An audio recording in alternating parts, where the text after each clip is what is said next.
এই ধানমন্তে শিবের গীত মাননীয় সদস্য আর একটা বিষয় উত্থাপন করেছেন।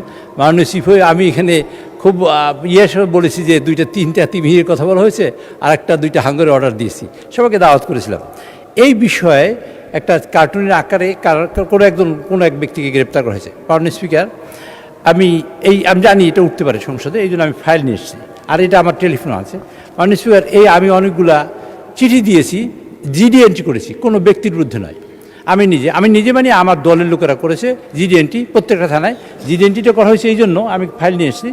জিডি এন্ট্রিটা রয়েছে 1/12-তে, আর 17/12 এবং 20/12-2025 জিডি এন্ট্রির টাইম এখানে আছে, এটা ফেসবুকে আছে, আমার ফেসবুকে আমি লিখে দিয়েছি।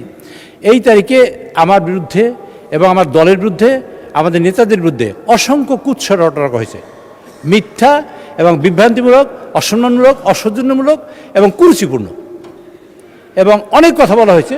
বিশেষ করে আমাদের এখানে মন্ত্রীবর্গকে নিয়ে, তখন কেউ মন্ত্রী হয় না, এমপিও হয় না, এরকম সময়। তো আমরা এটা অনুপায় হয়ে আমরা বলেছি কতগুলো ফেক আইডি থেকে এগুলো করা হয়। তা আমি অনুপায় হয়ে তখন আমি ইলেকশন কমিশনে এসেছি, চিফ নির্বাচন কমিশনে দেখা করে তার কাছেও কাগজ দিয়েছি। সেটা জানুয়ারি মাসের 1 তারিখে, আমি জানুয়ারি মাসের 6 তারিখে কাগজ দিয়েছি, দিয়ে তারপর বলছি যে আপনারা এই সব ফেক আইডি থেকে যেসব প্রচার হয় তা বন্ধ করার চেষ্টা করুন। তো এইটা হয়েছে। তারপরে এক পর্যায়ে অনুপরে হয়ে আমি রিটার্নিং অফিসারকে আমি ওই 1/6 আমি আর একটা চিঠি দিয়েছি, এগুলো রিসিভ করা কপি সব, এগুলো তো আমি দেখাচ্ছি, সবই রিসিভ করা কাগজ। এখানে এই রিসিভ করা কাগজ, এগুলা মাননীয় সদস্য যেটা বলেছেন উনি সঠিক জানেন না বা জানতে পারেন না, সেই জন্য 1 মিনিট আমার কথা শেষ করতে দেন। আপনার হাত যাওয়ার দরকার নেই, আমার কথা শেষ করি। এগুলো হওয়ার পরে চিফ হুইপ আমাকে অ্যাড্রেস করেন প্লিজ, আপনাকে অ্যাড্রেস করে কথা বলছি। এগুলো দেওয়ার পরে মাননীয় সদস্য এগুলো আমাকে অ্যাড্রেস করেন। এই সব দেওয়ার পরে আমরা অ্যাকচুয়ালি কোনো সুরাহা করতে পারিনি।